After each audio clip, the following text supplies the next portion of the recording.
ಓಂ ನಮೋ ರಾಘವೇಂದ್ರಾಯ ನಮಃ. ಸೊ ನಾನಿವತ್ತು ಮಂತ್ರಾಲಯಕ್ಕೆ ಬಂದಿದ್ದೀನಿ. ಬೆಂಗಳೂರಿನಿಂದ ರಾತ್ರಿ 11:30ಗೆ ಟ್ರೈನ್ ಇತ್ತು. ಸೊ ಬೆಳಗ್ಗೆ 8:45ಗೆ ನಾನು ಮಂತ್ರಾಲಯ ರೈಲ್ವೆ ಸ್ಟೇಷನ್ಗೆ ರೀಚ್ ಆಗಿದ್ದೀನಿ. ಮಂತ್ರಾಲಯ ರೈಲ್ವೆ ಸ್ಟೇಷನಿಂದ ನಿಮಗೆ ಆಟೋ, ಕಾರು ಮತ್ತು ಟಿ ಟಿ ವ್ಯವಸ್ಥೆ ಇರುತ್ತೆ. ಸೊ ಇದೇ ನೋಡಿ ಮಂತ್ರಾಲಯ ರೈಲ್ವೆ ಸ್ಟೇಷನ್ನು. ಸೊ ಇಲ್ಲಿಂದ ನೀವು ಶೇರ್ ಆಟೋದಲ್ಲಿ ಹೋಗ್ತೀನಿ ಅಂತ ಹೇಳಿದ್ರೆ ನಿಮಗೆ ಒಬ್ಬರಿಗೆ 50 ರೂಪಾಯಿ ತೊಗೋತಾರೆ. ಇಲ್ಲಿಂದ 16 ಕಿಲೋಮೀಟ್ರ್ ಆಗುತ್ತೆ ಮಂತ್ರಾಲಯ ದೇವಸ್ಥಾನಕ್ಕೆ. ಅದು ಸುಮಾರು ಒಂದು 20ರಿಂದ 25 ನಿಮಿಷ ನಿಮಗೆ ಸಮಯ ತೊಗೊಳುತ್ತೆ. ಸೊ ಇಲ್ಲಿ ನಿಮಗೆ ಹೋಗ್ತಾ ನೋಡಿ, ಇದು ಮುಖ್ಯ ದ್ವಾರ, ಮಂತ್ರಾಲಯಕ್ಕೆ ಎಂಟ್ರಿ ಆಗಿದ್ದೀವಿ ಅಂತ. ಸೊ ಇಲ್ಲಿಂದ ಸುಮಾರು ಜನ ಆನ್ ದ ವೇನೇ ಇಳ್ಕೊತಾರೆ, ಯಾಕಂದರೆ ಅಲ್ಲಿಂದನೇ ರೂಮ್ಸ್ ಎಲ್ಲ ಸ್ಟಾರ್ಟ್ ಆಗುತ್ತೆ. ನೋಡಿ ಇಲ್ಲಿ ಎಡಭಾಗದಲ್ಲೂ ಕೂಡ ನೀವು ನೋಡ್ಬೋದು ರೂಮ್ಸ್ ಎಲ್ಲ.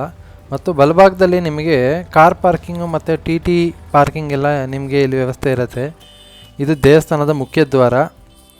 ಹಾಗೂ ದೇವಸ್ಥಾನದ ಮುಖ್ಯ ದ್ವಾರದ ಬಲಗಡೆ ನಿಮಗೆ ಶ್ರೀರಾಮನ ಒಂದು ಸ್ಟ್ಯಾಚ್ಯೂ ಕಾಣುತ್ತೆ. ಹಾಗೂ ದೇವಸ್ಥಾನದ ಮುಂದೆ ನೋಡಿ ಎಷ್ಟು ವಿಶಾಲವಾದ ಜಾಗ ಇದೆ. ಮತ್ತು ಎಡಭಾಗ ಮತ್ತು ಬಲಭಾಗದಲ್ಲಿ ಭಾರತದ ವಿವಿಧ ದೇವಸ್ಥಾನಗಳ ಒಂದು ವಿಷಯಗಳನ್ನು ಹಾಕಿದ್ದಾರೆ. ಅಂದರೆ ಆ ದೇವಸ್ಥಾನದ ವಿಶೇಷತೆ ಏನು ಅದರ ಬಗ್ಗೆ ನಿಮಗೆ ಓದಕ್ಕೆ ಸಿಗುತ್ತೆ. ಸೊ ದೇವಸ್ಥಾನದ ಒಳಗಡೆ ವೀಡಿಯೋ ಮಾಡೋ ಹಾಗಿಲ್ಲ, ಹಾಗಾಗಿ ದೇವಸ್ಥಾನದ ಆವರಣದಲ್ಲಿ ನಾನು ವೀಡಿಯೋ ಮಾಡಿದ್ದೀನಿ. ಜನ ತುಂಬ ಕಮ್ಮಿ ಇದ್ದರು ನಾನು ಹೋದಾಗ. ಸೊ ನೀವೀಗ ನೋಡ್ತಾ ಇರೋದು ರಾಯರ ಬೃಂದಾವನ ದೇವಸ್ಥಾನದ ಒಳಗಡೆ ಇರುವಂಥದ್ದು. ಅದು ಲೈವಲ್ಲಿ ಇಲ್ಲಿ ತೋರಿಸ್ತಾ ಇರ್ತಾರೆ LED ಸ್ಕ್ರೀನ್ಗಳಲ್ಲಿ. ಮಂತ್ರಾಲಯದಲ್ಲಿ ಸೋಮವಾರ, ಮಂಗಳವಾರ, ಬುಧವಾರ ಜನ ತುಂಬ ಕಮ್ಮಿ ಇರ್ತಾರೆ. ಹಾಗೂ ವೀಕೆಂಡ್ಸಲ್ಲಿ ಜನ ಜಾಸ್ತಿ ಇರ್ತಾರೆ. ನೋಡಿ ಇದು ದೇವಸ್ಥಾನದ ಆವರಣ. ಸೊ ದೇವಸ್ಥಾನದ ಎಡಭಾಗದಲ್ಲಿ, ಅಂದರೆ ನಮಗೆ ಎಡಭಾಗದಲ್ಲಿ, ದೇವಸ್ಥಾನದ ಬಲಭಾಗದಲ್ಲಿ ತೆಂಗಿನಕಾಯಿ ಹೊಡಿತಾರೆ. ಇಲ್ಲಿ ಪೂಜೆ ಸಾಮಾನು ತೊಗೊಂಡ್ರೆ ನಿಮ್ಗೆ ಅಷ್ಟು ಉಪಯೋಗ ಏನಿಲ್ಲ. ಮಂಚಲಮ್ಮ ದೇವಸ್ಥಾನದಲ್ಲಿ ಒಂದು ಕೊಡ್ಬೋದು ಅಷ್ಟೇ, ಒಂದು ತೊಗೊಳ್ಳಿ. ಎಲ್ಲರೂ ಎರಡೆರಡು ತೊಗೊಳ್ಳಿ ಅಂತಾರೆ. ರಾಯರ ದೇವಸ್ಥಾನದಲ್ಲಿ ಎಲ್ಲೂ ನಿಮಗೆ ಪೂಜೆ ಸಾಮಾನು ತೊಗೊಳ್ಳೋದೇ ಇಲ್ಲ. ಒಳಗಡೆ ನೀವು ತೊಗೊಂಡೋಗ್ಬೋದು, ಅದರಲ್ಲಿ ಯಾರು ತೊಗೊಳ್ಳಲ್ಲ. ಹಾಗೂ ಇನ್ನು ಸ್ವಲ್ಪ ಮುಂದೆ ಬಂದರೆ ನಮಗೆ ನೋಡಿ ಅನ್ನಪೂರ್ಣ ಭೋಜನ ಶಾಲೆ ಸಿಗುತ್ತೆ. ಟೈಮಿಂಗ್ಸು ಅರ್ಧ ಗಂಟೆ ಹೆಚ್ಚು ಕಮ್ಮಿ ಆಗುತ್ತೆ. ನೀವು ಅದನ್ನು ಪಾಸ್ ಮಾಡಿ ಬೇಕಾದ ಸ್ಕ್ರೀನ್ಶಾಟ್ ತೊಗೊಂಡಲ್ಲಿ ನೋಡ್ಕೋಬೋದು. ಅದಾದ ನಂತರ ಇಲ್ಲಿ ದೇವಸ್ಥಾನದಿಂದ ನೀವು 150 ರೂಪಾಯಿ ಕೊಟ್ಟರೆ ಶೇರ್ ಆಟೋದಲ್ಲಿ ನಿಮಗೆ ಇಲ್ಲಿ 5 ದೇವಸ್ಥಾನಗಳಿಗೆ ಕರ್ಕೊಂಡು ಹೋಗ್ತಾರೆ. ಸೊ ಮೊದಲನೇದಾಗಿ ನಮಗೆ ಮಂತ್ರಾಲಯದಿಂದ ಹತ್ತಿರದಲ್ಲೇ ಇರೋಂಥ ಈ ಆಂಜನೇಯ ಸ್ವಾಮಿ ದೇವಸ್ಥಾನಕ್ಕೆ ಕರ್ಕೊಂಬಂದರು. ಇಲ್ಲಿನ ಆಂಜನೇಯ ಸ್ವಾಮಿ ವಿಗ್ರಹವು ಸುಮಾರು 45ರಿಂದ 50 ಅಡಿ ಎತ್ತರ ಇದೆಯಂತೆ. ಇದು ರೋಡ ಪಕ್ಕದಲ್ಲೇ ಇದೆ. ಮಂತ್ರಾಲಯದಿಂದ ಒಂದು ಅರ್ಧ ಕಿಲೋಮೀಟ್ರ್ ಇರ್ಬೋದೇನೋ ಅಷ್ಟೇ. ಸೊ ಇದನ್ನು ಮುಗಿಸ್ಕೊಂಡು ನಾವು ಇದು ನೋಡಿ ತುಂಗಭದ್ರಾ ನದಿ, ನೀರೇ ಇಲ್ಲ ತುಂಗಭದ್ರಾ ನದಿಯಲ್ಲಿ ಬೇಸಿಗೆ ಆಗಿರೋದ್ರಿಂದ. ಸೊ ಇದಾದ ನಂತರ ನಿಮಗೆ ನೆಕ್ಸ್ಟು ಏಕಶಿಲಾ ಬೃಂದಾವನ ಅಂತ ಒಂದು ಜಾಗ ಇದೆ, ಅಲ್ಲಿಗೆ ಕರ್ಕೊಂಬರ್ತಾರೆ.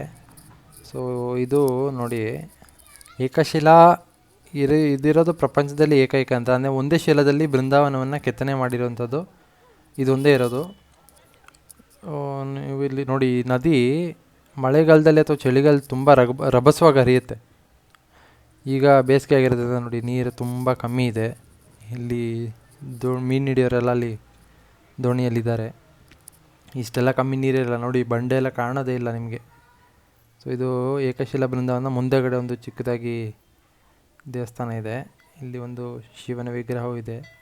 ಅಲ್ಲಿ ಏಕಶಿಲಾ ಬೃಂದಾವನದಲ್ಲಿ ನಮಗೆ ವಿಡಿಯೋ ಮಾಡೋಂಗಿಲ್ಲ, ಯಾಕಂದರೆ ಅಲ್ಲಿ ಸ್ವಾಮೀಜಿಗಳೆಲ್ಲ ಮುಂದೆ ಕೂತಿರ್ತಾರೆ, ಬೈತಾ ಇರ್ತಾರೆ. ಅದಾದ ನಂತರ ನಿಮಗೆ ಅದರ ಎಡಭಾಗದಲ್ಲಿ ನಿಮಗೆ ಬಿಚ್ಚಾಲಮ್ಮ ದೇವಸ್ಥಾನ ಇದೆ. ಈ ದೇವಸ್ಥಾನದ ವಿಶೇಷತೆಯನ್ನು ನೀವು ನೋಡಿದ್ರೆ ಅದು ತುಂಬ ಅಚ್ಚರಿ ಅನಿಸುತ್ತೆ. ಏನಂದರೆ ಈ ದೇವಸ್ಥಾನವನ್ನು ಕಲ್ಲುಗಳನ್ನು ಅಂಟೋದಕ್ಕೆ ಬಾಳೆಹಣ್ಣು ಮತ್ತು ಬೆಲ್ಲದಿಂದ ಯೂಸ್ ಮಾಡಿ ಈ ದೇವಸ್ಥಾನವನ್ನು ಕಟ್ಟಿದ್ದಾರೆ. ಅಂದರೆ ಕಲ್ಲುಗಳ ಮಧ್ಯೆ ಬಾಳೆಹಣ್ಣು ಮತ್ತು ಬೆಲ್ಲನ ಹಾಕಿ ಅದನ್ನು ಜಾಯಿಂಟ್ನ ಅಂಟೋ ಥರ ಮಾಡಿದ್ದಾರೆ. ಸೊ ಇದು ತುಂಬ ವಿಶೇಷವಾದ ದೇವಸ್ಥಾನದ ಒಳಗಡೆ ವೀಡಿಯೋ ಮಾಡೋಗಿಲ್ಲ ಆ್ಯಸ್ ಯೂಶ್ವಲ್. ಸೊ ಹಾಗಾಗಿ ನಾನು ವೀಡಿಯೋ ಮಾಡಿಲ್ಲ. ನೋಡಿ ಇಲ್ಲಿ ನೆರಳಿಗೆ ಯಾವ ಥರ ಚಪ್ರವನ್ನು ಮಾಡ್ಕೊಂಡಿದ್ದಾರೆ. ಮತ್ತು ಮನೆಗಳೆಲ್ಲ ಇಲ್ಲಿ ಹಳೆ ಕಾಲದ ಮನೆಗಳ ಥರನೇ ಇದೆ ಇನ್ನು.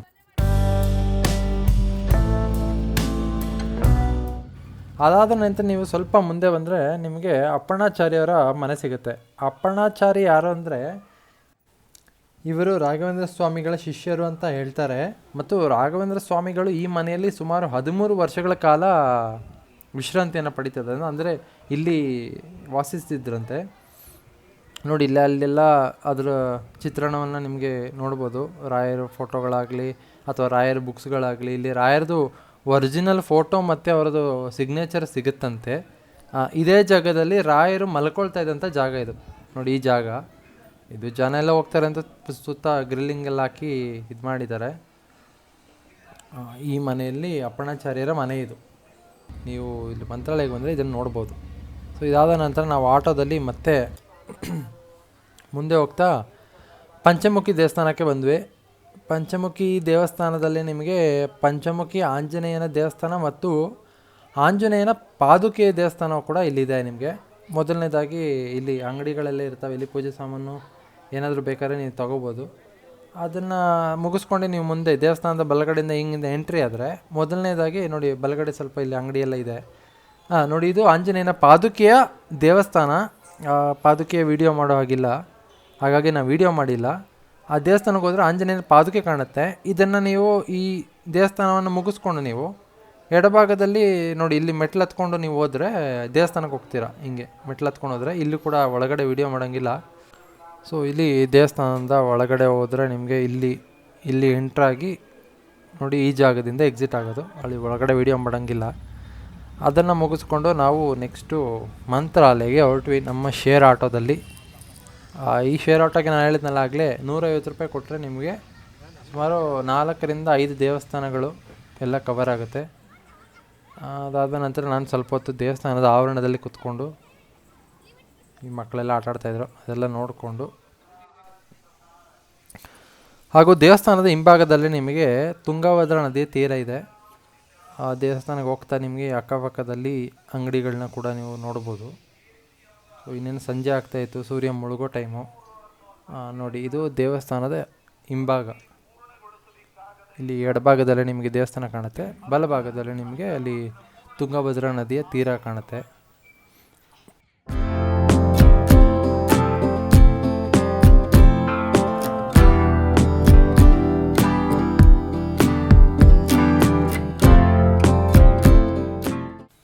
ಇಲ್ಲಿ ನಿಮಗೆ ಒಂಟೆ ಮತ್ತು ಕುದುರೆ ಸವಾರಿ ಕೂಡ ಕರ್ಕೊಂಡು ಹೋಗ್ತಾರೆ.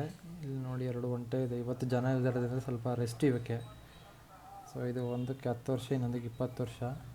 ಸೊ ಈ ಒಂಟೆಗಳನ್ನ ನೋಡಿಕೊಂಡು ನಮಗೆ 6:15ಗೆ ಮಂತ್ರಾಲಯದಲ್ಲಿ ರಥೋತ್ಸವ ಇರುತ್ತೆ.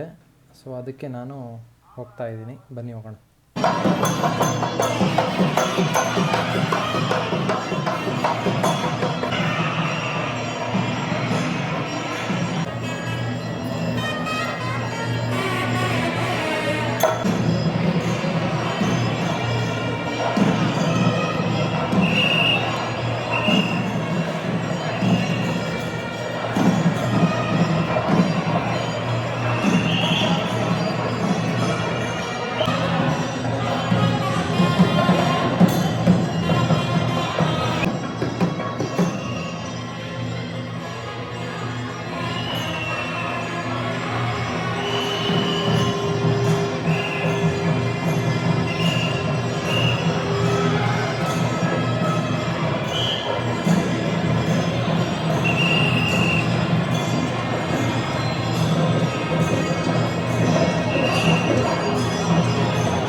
ನೋಡಿದ್ರಲ್ಲ, ಇದಿಷ್ಟು ಮಂತ್ರಾಲಯ ದೇವಸ್ಥಾನ ಹಾಗೂ ಆ ದೇವಸ್ಥಾನದ ಹತ್ತಿರದಲ್ಲಿರುವಂಥ ಬೇರೆ ಬೇರೆ ದೇವಸ್ಥಾನಗಳ ಒಂದು ಚಿತ್ರಣ. ಸೊ ಇಲ್ಲಿಗೆ ನಮ್ಮ ವಿಡಿಯೋ ಮುಗಿಯುತ್ತೆ. ಮತ್ತಷ್ಟು ವಿಡಿಯೋಗಾಗಿ ನಮ್ಮ ಚಾನಲ್ನ ಸಬ್ಸ್ಕ್ರೈಬ್ ಮಾಡಿ.